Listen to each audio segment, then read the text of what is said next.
जय श्री राम। आप सभी का हमारे YouTube चैनल पे बहुत बहुत स्वागत है। आज मैं आप सभी को माघ मास के महात्म का 18वां अध्याय सुनाऊंगी। इससे पहले की अध्याय की वीडियोस मैंने अपने YouTube चैनल पर डाल दी है, तो प्लीज़ आप उन्हें भी देखिए। श्री वशिष्ठ ऋषि कहने लगे कि हे राजन, मैंने दत्तात्रेय जी द्वारा कहा माघ मास का महात्म कहा गया। अब माघ मास के स्नान का फल सुनो।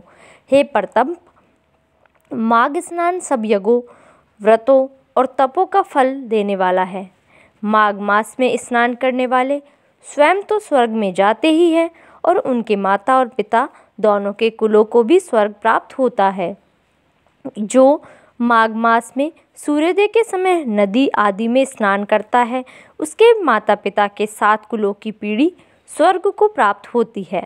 माघ मास में स्नान करने वाले दुराचारी और कुकर्मी मनुष्य भी पापों से मुक्त हो जाते हैं और इस मास में हरि का पूजन करने वाले पाप समुदाय से छूटकर भगवान के सदृश शरीर वाले हो जाते हैं। यदि कोई आलस से भी माघ में स्नान करता है, उसके भी सब पाप नष्ट हो जाते हैं। जैसे गंधर्व कन्याएं राजा के श्राप से भयंकर कल को भोगती हुई लोमश ऋषि के वचन से माघ में स्नान करने से पापों से छूट गई। यह वार्ता सुनकर राजा दिलीप विनय से पूछने लगे कि गुरुदेव, ये कन्याएं किसकी थी? उनको कब और कैसे श्राप मिला? उनके नाम क्या थे? ऋषि के वाक्य से कैसे श्राप मुक्त हुई और उन्होंने कहाँ पर स्नान किया? आप विस्तार पूर्वक सब कथा कहिए। वशिष्ठ जी कहने लगे, हे राजा, जैसे अग्नि से स्वयं अग्नि उत्पन्न होती है, वैसे ही यह कथा धर्म और संतान उत्पन्न करती है। हे राजन, सुख संगीत नामक गंधर्व की कन्या का नाम विमोहिनी था। सुशीला तथा स्वर्गवेदी की सुंबरा, चंद्रकांत की सुतारा तथा सुप्रभा की कन्या चंद्रिका, ये 5 सब समान आयु वाली तथा चंद्रमा के समान क्रांति वाली और सुंदर थी। जैसे रात्रि को चंद्रमा शोभायमान होता है, वैसे ही पुष्प की कलियों के समान खिली हुई है अप्सराएं थी। ऊंचे पयोधर वाली पद्मिनी, वैशाख मास की कामिनी, यौवन दिखाती हुई नवीन पत्तों वाली लता के सदृश गोरे रंग, सोने के सदृश चमकती हुई और सोने के अलंकारों से सुशोभित सुंदर वस्त्र धारण किए हुए, अनेक प्रकार के गाने और वीणा अथवा बांसुरी तथा दूसरे बाजे बजाने में प्रवीण और ताल, स्वर तथा नृत्य कला में निपुण थी। इस प्रकार वे कन्याएं क्रीड़ा करती हुई कुबेर के स्थान में विचरती थी। एक समय कौतुकवश माघ मास में एक वन से दूसरे वन में विचरती हुई मंदिर के पुष्प तोड़कर सरोवर पर गौरी पूजा के लिए गई।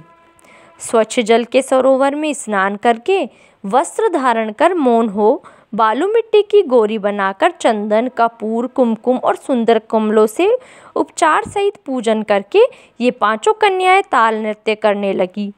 फिर ऊंचे गंधार स्वर में सुंदर गीत गाने लगी। जब ये कन्याएं नाचने और गाने में लीन थी, तो उस समय अच्छोद नामक उत्तम तीर्थ में वैदनिधि नाम के मुनि के पुत्र अग्निप ऋषि स्नान को गए।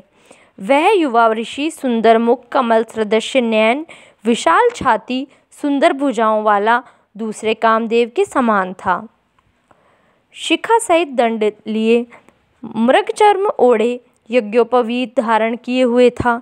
उसको देखकर 5 कन्याएं मुग्ध हो गई और उसका रूप व यौवन देखकर कामदेव से पीड़ित हो देखो देखो ऐसा कहती हुई उस ब्राह्मण के चित्त में कामदेव का डर उत्पन्न करने लगी और आपस में विचार करने लगी कि यह कौन है।